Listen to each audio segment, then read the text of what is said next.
Welcome, guys. Thank you very much for tuning into my live. So, I am actually doing some trigonometry lessons, right? So, we're actually looking at some just trigonometry lessons, even at this time of the year. Um, as we understand that trigonometry can be a very complex lesson.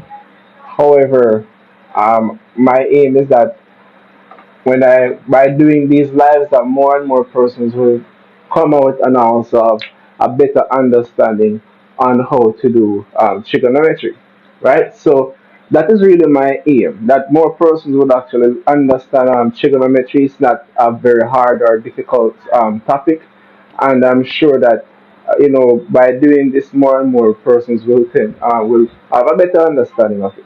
All right. So here on the board, we're actually looking at triangles. We're looking at triangles, right? So this is a triangle, it's a triangle, but if you look, it's literally a four-sided figure. It's PQRS, right? So it's literally a quadrilateral, um, but it's divided in triangles. Now, when you have triangles, triangles are excellent when you're actually doing trigonometry to actually understand, some core things. All right. Well, one of the things that I want to talk about is that even in doing trigonometry, is that we know we have like the soccer tower, right? So, like for example, soccer tower, as we all know and understand it, uh, tower,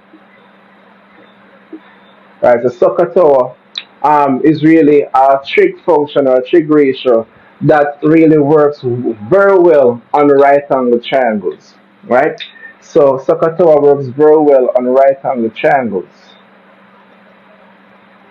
So if you have a right angle triangle, you can go ahead and use like your soccer tower. But when it comes down to like for example, like your sine rule and your cos rule, those actually take something more from you.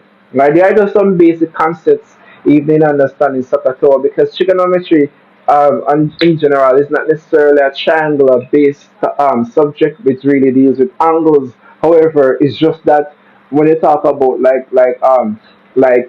triangles actually brings out the concept or the understanding very very clear. If I were to use the unit circle for example, the unit circle will give us a better understanding of how trigonometry actually works, right? So we're not really going to be looking at the unit circle now. We're just going to go through some simple questions as it relates to trigonometry, right? If you look here on the board, these are not right angle triangles.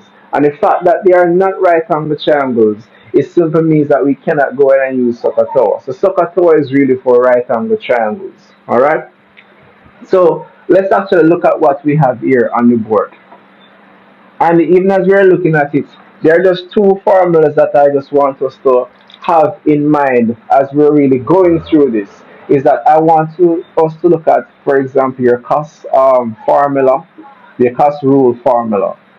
So we have the cost rule, and we also have your sine rule. These are two important formulas to really have when you're going to do questions in trigonometry and the triangles are not right angles, right? So whenever you're doing triangles that are not right angle, you want to think about your cos rule and your sine rule. Okay? Alright, so your cos rule now, what is the formula for that? Well, the simple formula is that we actually have a formula such as a squared is equal to b squared plus c squared minus 2bc cos of a, right? There's another way we can actually write that same formula, but we're not going to look at that right now. I'm looking at your sine rule, that we can actually write it two ways as well, but we're just going to use this one where a over sine a is equal to b over sine b equals c over sine c. So while we're actually doing this should be in caps by the way. So while we're actually going through these formulas should be clear in our minds as we're going forward in this lesson. Alright, so in this lesson, having those formulas out, let me just turn this a little bit so we can look at the formulas. So having those formulas out, we can go ahead now and look at this question. Now remember, as I said before, as you talk about SOHCAHTOA does not come in right here because these are not right angle triangles. But we're going to be looking at examples as it relates to SOHCAHTOA. But first, let's talk about cosine rule and cos rule a bit. Now, talking about my cosine rule, I want to talk about that just a little bit. Now, how do I differentiate when should I use that my cos rule as opposed to when I should use my sine rule? So let's talk about that just a little bit. So my cos, for example, using my cos rule, how do I know when to use that one? All right, so if I'm going to use my cos rule, for example, right? Usually your triangles would look somewhat like this. So you literally have a triangle. It's not a right angle triangle, right? And you would say, for example, you have like two measurements. Say, for example, here is 5 meters. This might be 7 meters, right? And there's an angle. So theta is right here. So anytime you see it looking like this, right?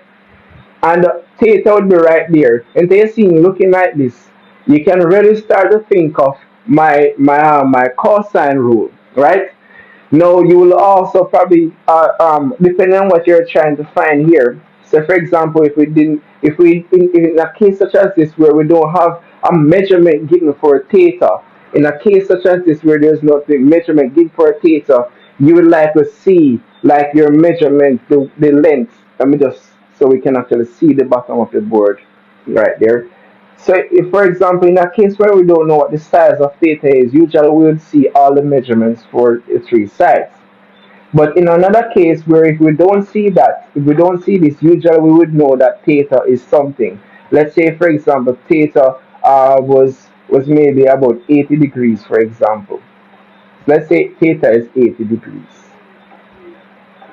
So here would actually be like x. We're trying to find this part of the triangle. So usually, when you're talking about the cosine rule, you're actually trying to find one of the missing sides given theta. And usually in these cases, you would actually have two of the side lengths, with theta being in between of the both side lengths. So you would have an example such as this, right?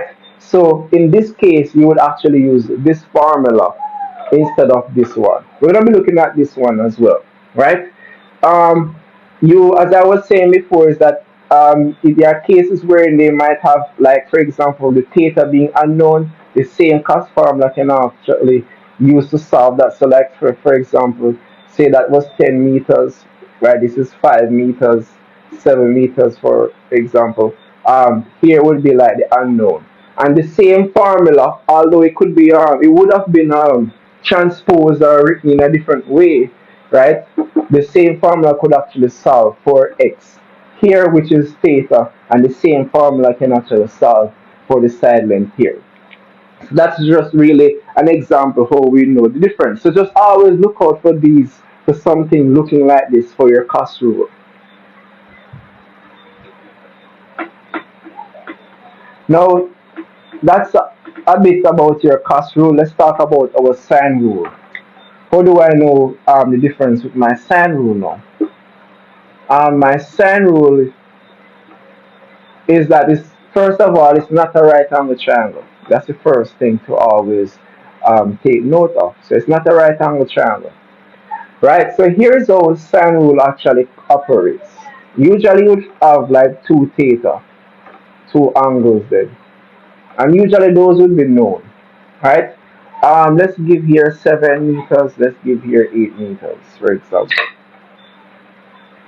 Now, so for example, well, let's start by saying that your sine rule will look a lot more like something like this, right? So when you're actually being given to use your sine rule, it will look a lot more something like this.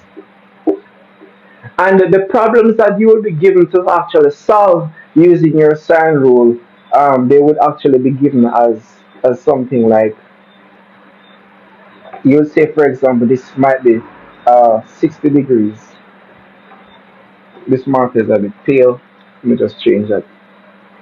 So, like, so for example, this is 60 degrees. So 60 degrees here. So if this is 60 degrees, here would probably be like the x. And the idea is that if I'm going to use this formula, understand that whenever I'm using like my sine formula, my sine rule to actually solve either a side or an angle, is that we ever only use just two of the pairs really. So either we use like these two pairs, we use these two pairs, or we use these two pairs, right? But the rule is just there for us to understand the concept behind sine. If this, for example, is 60 degrees, it simply means then that a 7 meter is equivalent to a theta of 60 degrees. It means therefore this being 8 meters, this would actually be something more. Because what happened is that the opposite side corresponds with its theta. So theta x, right, corresponds with the side length of here. So technically, it should actually be something more than the 60 degrees. So the idea is that if I were to even take a piece of string, for example, or let if I really should, let us say that I have these two angles right here. If I were to lessen the 8 meters, and let's use the 60 because we know the 60. Let's say I take these two sides. And let's say this is no longer 7 meters. So for example, I cut it down to 5 meters. If I would be something a lot smaller. You know, if you look at just looking at what I have here. So if I were to cut this side length a bit less, theta right here would drop from 60 to something less. So in other words, if I even go ahead now and widen it, and this now becomes 8 centimeters, 8 meters, right? Therefore, this angle right here, which is 60, would now become wider. So it would now become wider and it would fall somewhere up there. And in a case such as that, theta would be more than the 60. So any answer that x is equal to, we could simply say that x is greater than 60 degrees. So that's something theoretically we can use to understand how this works. So there's a little bit of let me say examples that we could use to really explain all of this. But let us actually see how the formula works if we are going to use sine right here. So I'm gonna call this side A, I'm gonna call this B, and I'm also gonna call this C. Now, we could actually, let's say that this capital B, no, this would be lowercase b, this would be lowercase c, we will use a lowercase a right here. So this would be a lowercase a, right? So one of the things that I want to point out is that in identifying when to use our sine rule, is that when we're using the sine rule, is that we should have a complete pair and a half pair. What does that mean? Having a complete pair means that we know theta and we also know the side length, right? So that is what a complete pair actually means. We know theta and we also know the side length. What does a half pair now means? So we know the side length and we're trying to find theta. Or we know theta and we're trying to find the side length. In other words, in this case, the 8 meters would have been x, for example. So here would be x and here would be, let's say, maybe 65 degrees. So that is something to also understand. So that is how we would actually understand now how to use our sine rule. So we must have theta and a known opposite side. So we must know the theta, what it measures, and the opposite side length. So we must have full knowledge of a pair, right? So as I was explaining that the opposite sides with the side length must be complete. The next thing now is that you must know the you must have a half pair, meaning that you must have x here and also here the here must also be there. Let's actually look back at the example that we drew before using the cosine and see that there's a great amount of difference. So here is 7 meters. Here was like, let's say we're gonna say here is 8 meters, for example. I think we said that here was 80 degrees. If you look at the clear difference, is that we know here, but we do not know what this is. This is unknown. We have here, but this is also unknown. So if you realize now, even this 80 degrees right here, we don't know what this is. right? So in a case like this, if we're going to, so this was the example that we drew for using the cosine, the cos rule. And you looking at this, we can see that it looks a lot different from here because first of all, we don't have a complete pair, so we don't know the length of this side. We know the length of this side, but we don't know theta. We know the length of this side, but we don't know theta. So therefore, having a triangle looking like this, we cannot use the sine rule. We have to revert to just using just the cos rule. So those are just some important things to really note. So that we haven't really touched the lesson as yet. We haven't really touched the question as well. But I know that these things are very important, and a lot of persons still struggle to find the difference as to when to use the sine rule opposed to when to use the cos rule. So I'm just trying to straighten out that before we actually begin. All right. So with that being said, I'm just going to leave the formula on the board so we can look at it. Now we're going to focus on part one that says QR. Um, when you look at QR is this portion right here. So from here to here is QR. Now this line right here is actually 18 meters long, and this side right here is 16 meters long. Theta in between, so we have two angles. We have the side right here, and theta in between is actually 25 degrees, right? And we're given to find this side right here, which is QR. I'm just calling QRX right now. Now, looking at that and all of that which I've just said, are there any comments as to anyone would like to say which one of the rules we should use? Any comments, anyone? All of that which we have explained just now, we should be able to decide as if we should use the cost rule or the sine rule. So, any comments?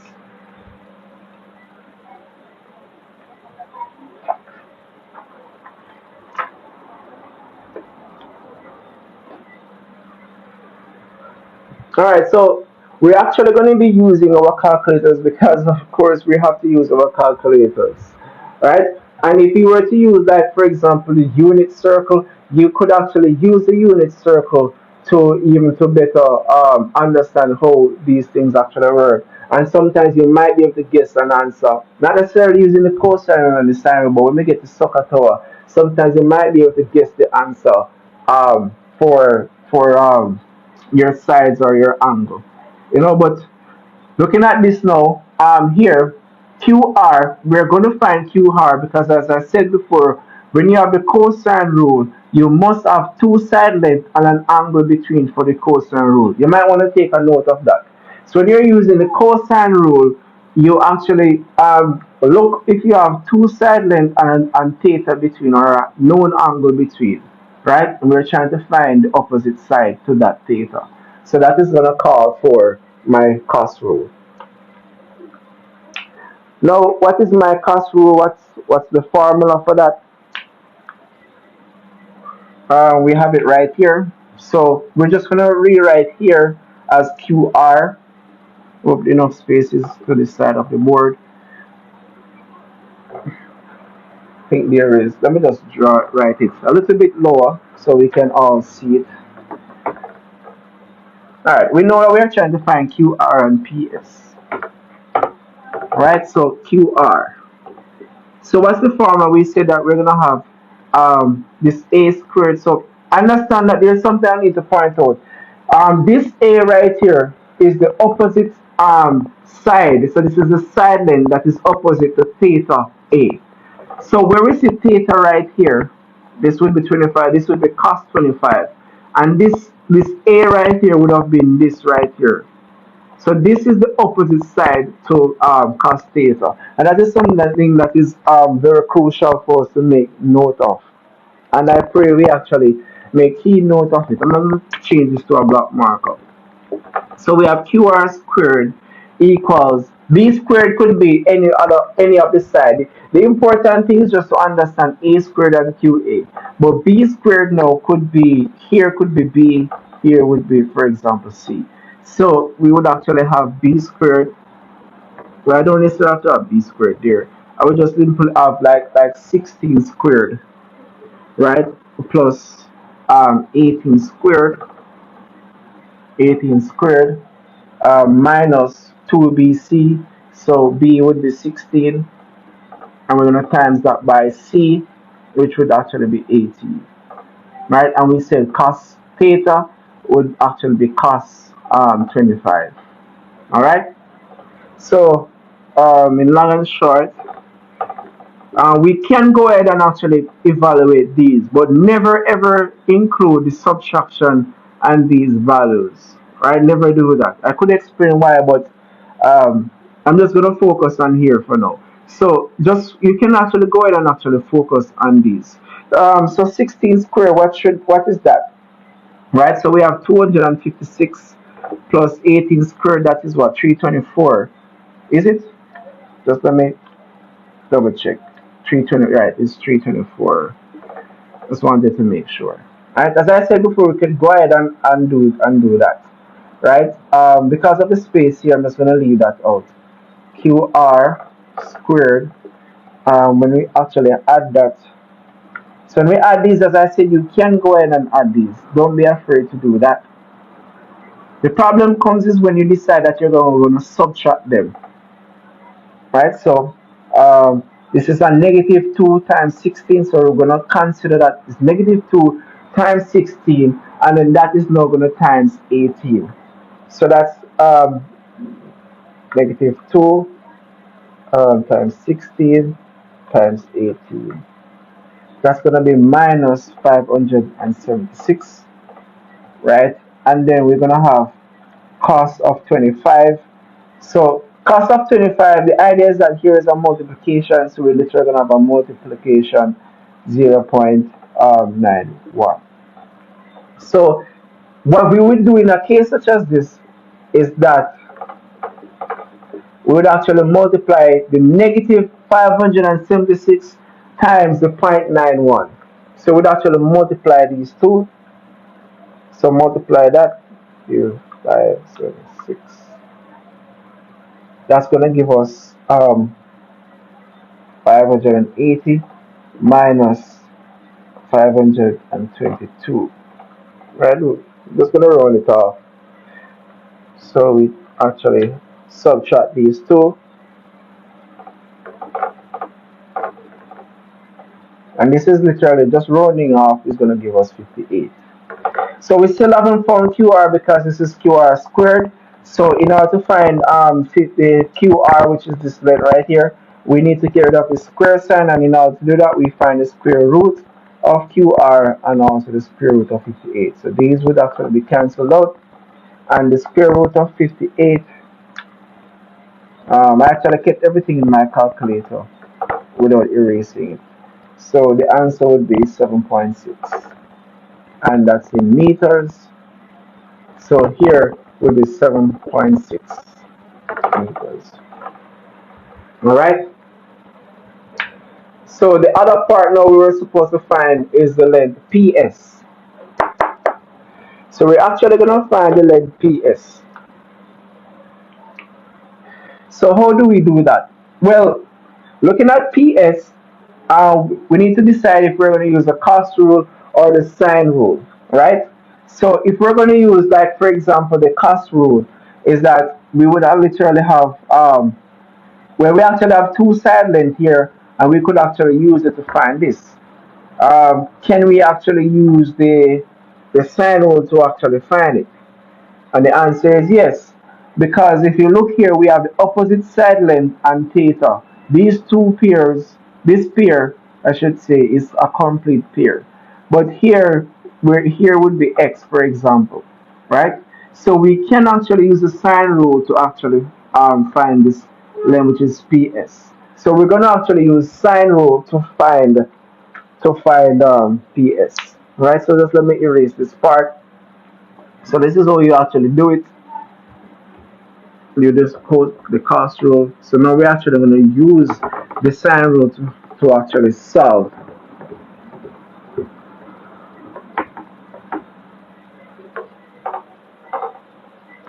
Alright, so using the sine rule, we have sine rule. So I'm just going to write sine rule here because that's the one that we're going to use. Right? We already know the two rules. I'm going to go ahead and erase this for the sake of space, and so that things actually look a little bit cleaner. Again, staying with my black marker. So let's look at this now. So as I said before, we only ever use two of the pairs, right? Any two of the pairs is fine. It doesn't make any difference. Okay, so let's actually look at this, for example, the sine rule. In using this, we could actually say PS. So PS would be the side length, and we put that over its theta, which would be sine of 43 degrees. Because as we see, the opposite side would be the opposite theta to this side is this right here. So we'd actually have sine 43 degrees. And as I said, we actually have these two are complete pairs, so we would have them as we would have the length first, the length goes at the top. This same formula can actually be inverted, I said inverted, sorry, could actually be reciprocated, I should say.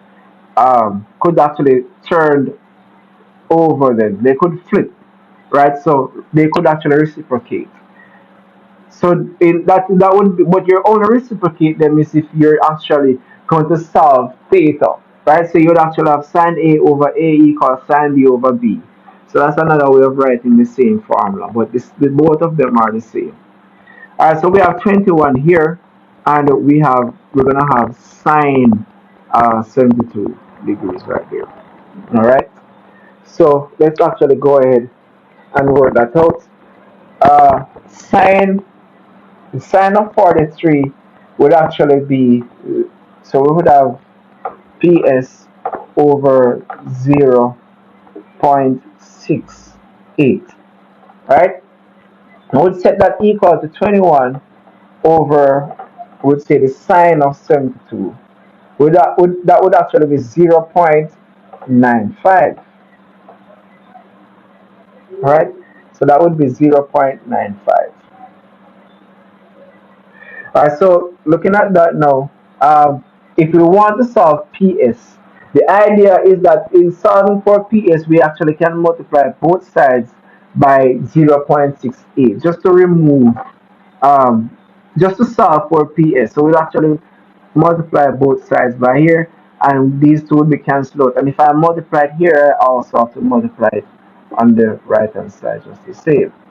So this would be 21 divided by 0.95, right? We'll get 22, right? And then we'll multiply that now by 0.68. So the PS then will literally give us 15 meters, right? I mean, on the board it does look like probably possibly along the side, but not drawn to scale, meaning that it's just freehand drawing, right? So the main thing is that here, here and here is pretty much would be pretty much the same length.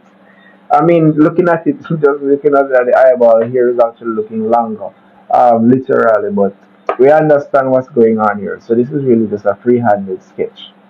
All right, but I think this actually brings out the concept very well. So here, this would actually be 15 meters long. As we said, this would be 7.6, right, meters long. All right. So this is actually just a quick lesson on how to find the side length. We could actually look at how to find the we could actually look at how to find theta, right? So we could use the same formula to solve theta. But I'm just going to actually, right, I'm actually going to stop right here so we can actually take a moment to really take all of this in. All right, so let us take a look at this example where we have the cosine rule. We actually use the same formula, but we actually transpose it to solve for the angle. So we have cos theta right here, and we have b squared plus c squared minus a squared over 2bc. And the same thing is done for the sine rule. Is the same formula where we would have a over sine a, b over sine b, c over sine c. We actually have sine a over a equals sine b over b equals sine c over c. And the idea is that what happens is that whenever we're trying to find the angle, the missing angle, we're actually going to be using this right here, right? And we have, so we, for even for the sine, we actually put the sine of that angle at the top. So that's actually how we write the formula when we're actually trying to find the angles. You know, the other formula that was used before, we could actually use it like plug in all data, work out everything, and still yet we would have to transpose to solve for the angle. But the work becomes a lot easier if we already know the formula from start. So it's an excellent practice to actually know that formula. Now we're gonna actually look at this other quadrilateral. This is actually a parallelogram. Sorry, not a parallelogram. This is actually a trapezium, right? Where we have only one pair of parallel sides, but these sides are not parallel. So it's a trapezium. A parallelogram is if all sides are actually parallel. So this is really a trapezium. All right, so we're actually looking at this side with that SU, that's 70 meters, UV, that's 60 meters. So that SV is 110. Right, we see that TSV is actually 15 degrees, and we see that TV is actually 30 meters. So those are just some basic things to make note of. It's nice when you're actually looking at your data to see what you have versus what you don't have. Now we're actually given to find S angle SUV. And angle SUV is just right at this little area right here. So right here is SUV. So we're supposed to find right here. And we could actually give this a value such as X. And we are supposed to find angle STV, which would actually be right here. We could give that a value of Y. So let's actually look at our formulas to see which one looks like what. Now, when we're actually using the cosine rule, there are two things that we need to look out for. So we need to see if we have an example wherein theta is between two angles. So we have 7, we have 8, for example, and here, not only that they're in two different angles, but what if the theta is unknown? If the theta is unknown, we probably would have something looking like that. So, well, it should have something like that. If not, usually you should actually work out this length right here. So, if we're trying to find theta, we would be seeing something looking like this. And this now will tell us that we need to use our cos rule. Another thing to always look for is that if you look at this triangle, so we look focusing on this triangle, given that we're working with this missing side first, is that when we look, we don't see any other, here is unknown and here is unknown. So if you look here, those parts are also unknown. So that's a clear sign that we need to go ahead and use our cos rule.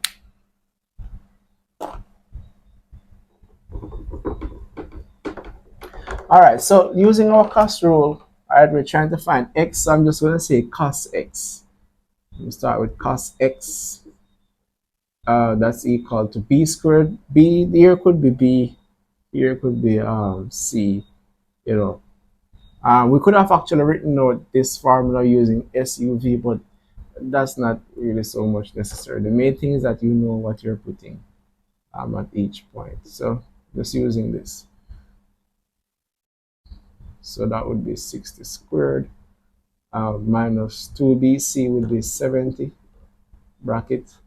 I would actually have bracket right here. Sorry, what? I'm actually writing out everything.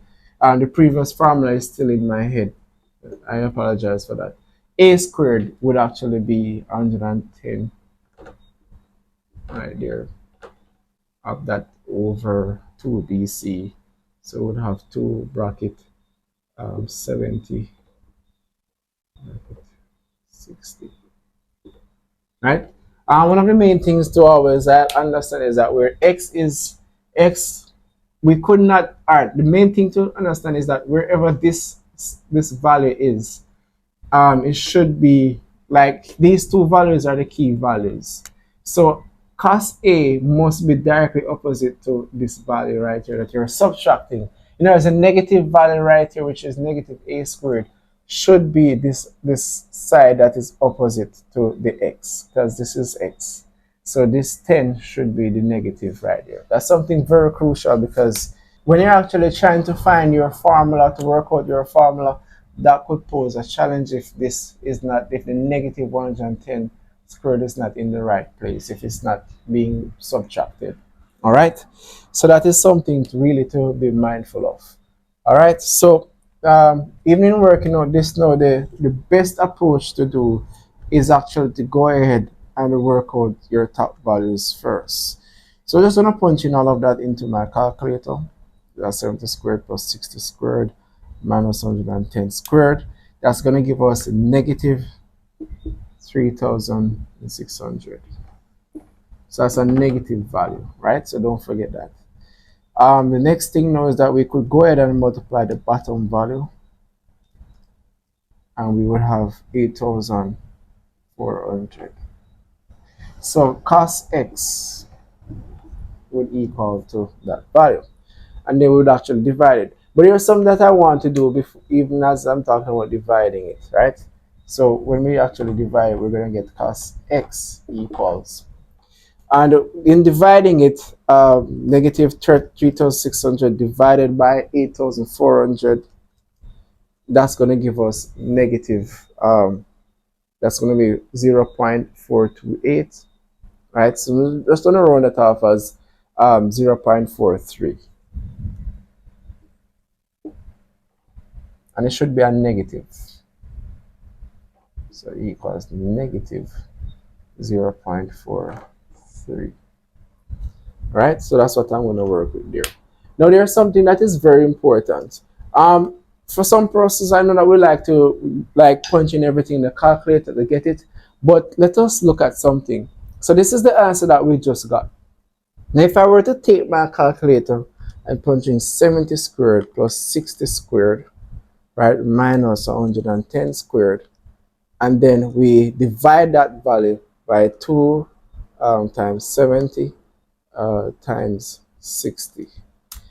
You actually see a very big number, which is literally negative 25,401,500.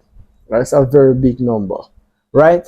And you'd ask yourself, why is that so? I'm just going to explain that shortly. But if I were to just calculate the top value and punching equal, and then divide that now by 2 times 70 times 60, I actually get 7 million, negative 7,600 sorry, negative 7,560.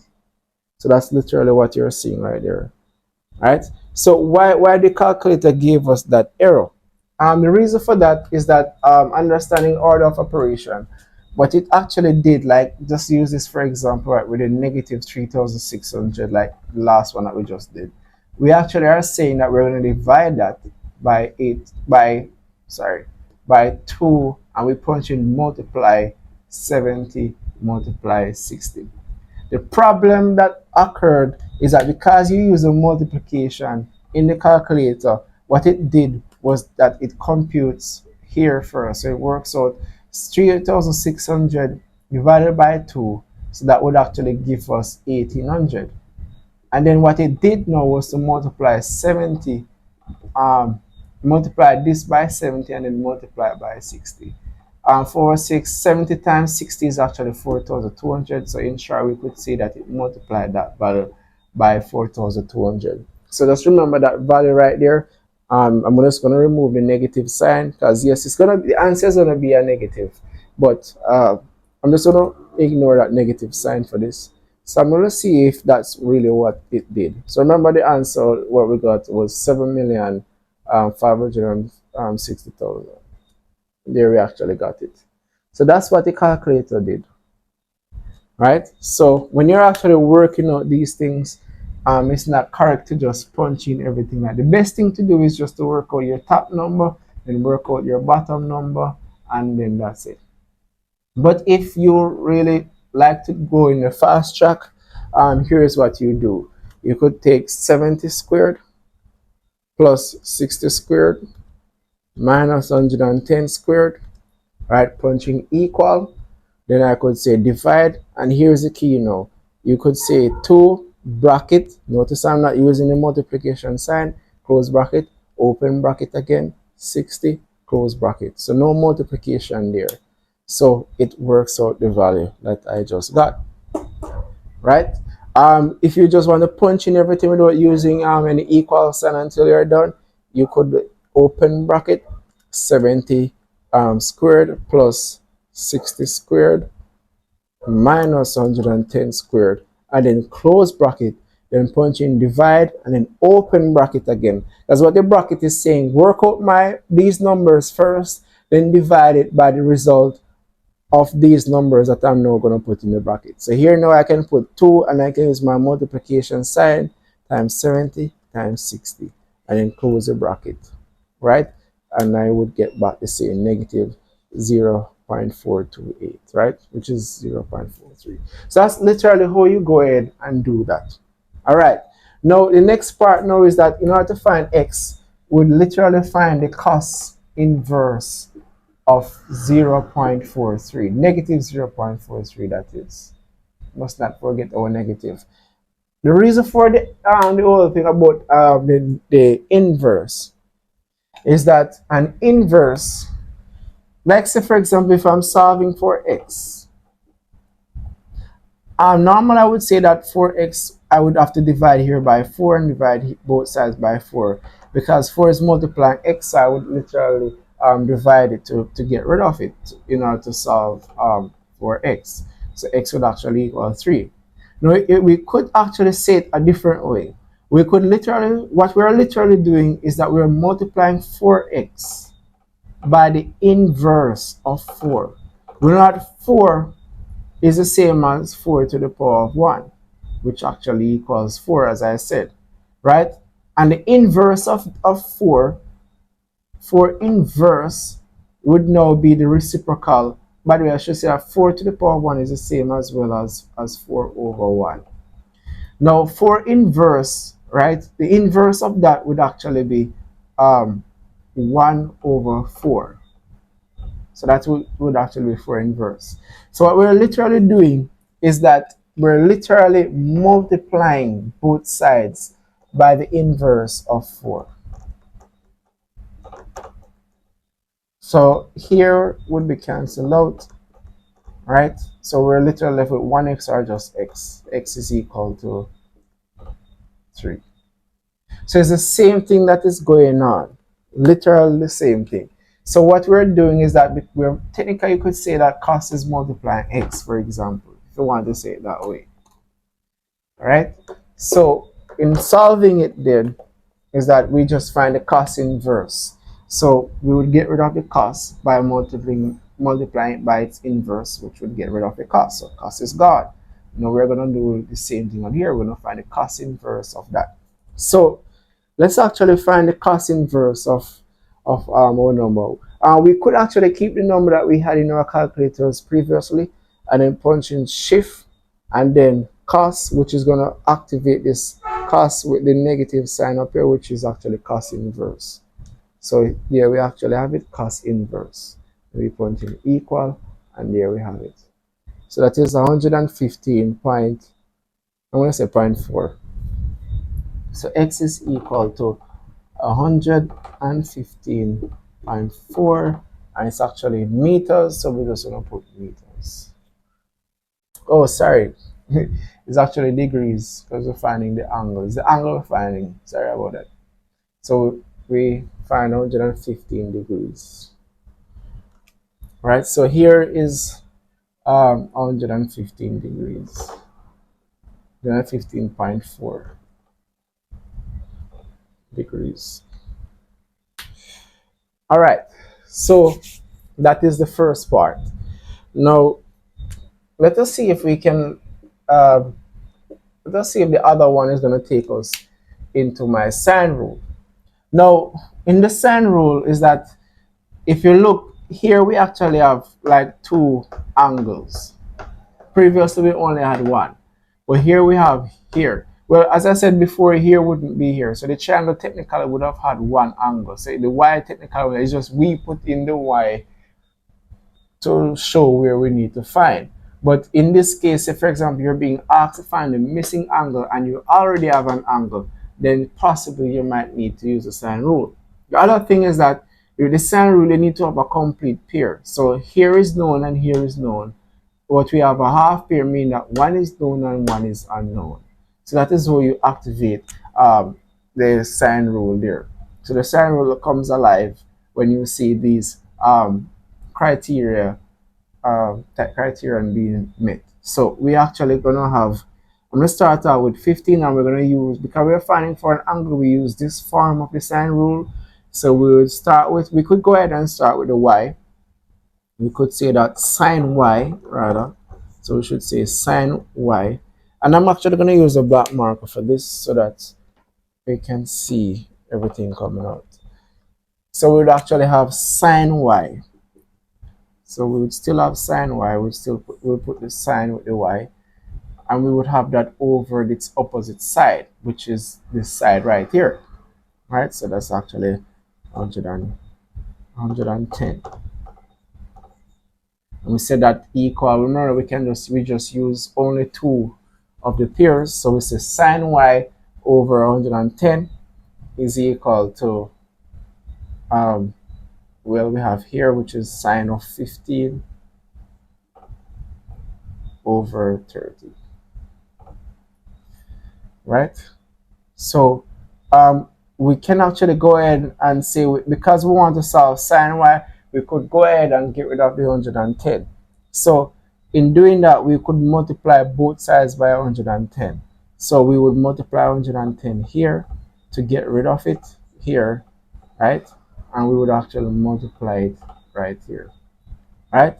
So we would end up back with sine y equals, I'm just going to punch in what sine, we're going to punch in, so we punch in sine and 15 just to find here the answer for there, which is actually 0 0.2. I'm going to work with 0 0.26.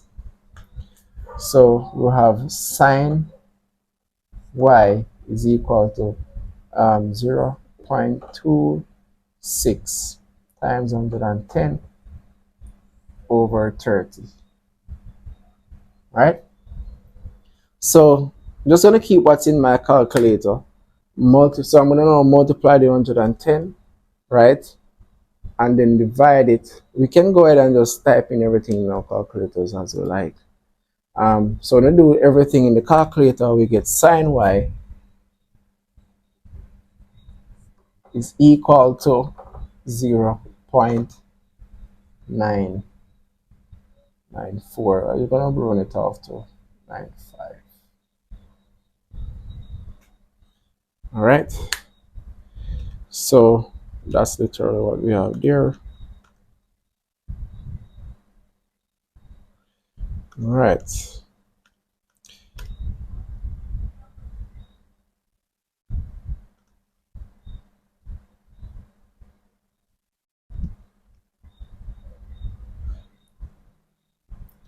All right, so from here now we have sine y equals 0 0.95. So that's what I rounded off to, right? So we could actually keep everything in my calculator and move to the next step. So as I said, sine y is equal to 0 0.95. So looking at this now, we know that if we're gonna find y, we would say, y inverse. Sorry, the sine inverse. Why did I say y inverse? The sine inverse of 0 0.95. So we just punch in shift. So press shift, and then sine is going to activate that sine inverse sign there. There we have it, sine inverse. Punch equal. Wait, I think I just did something wrong, did I? Shift. We have 0.95. Right. What happened there? Oh, I think I did something wrong there. Right. Shift sine inverse. Right. So this is where we were, right? And I just press. It happened again. That's interesting.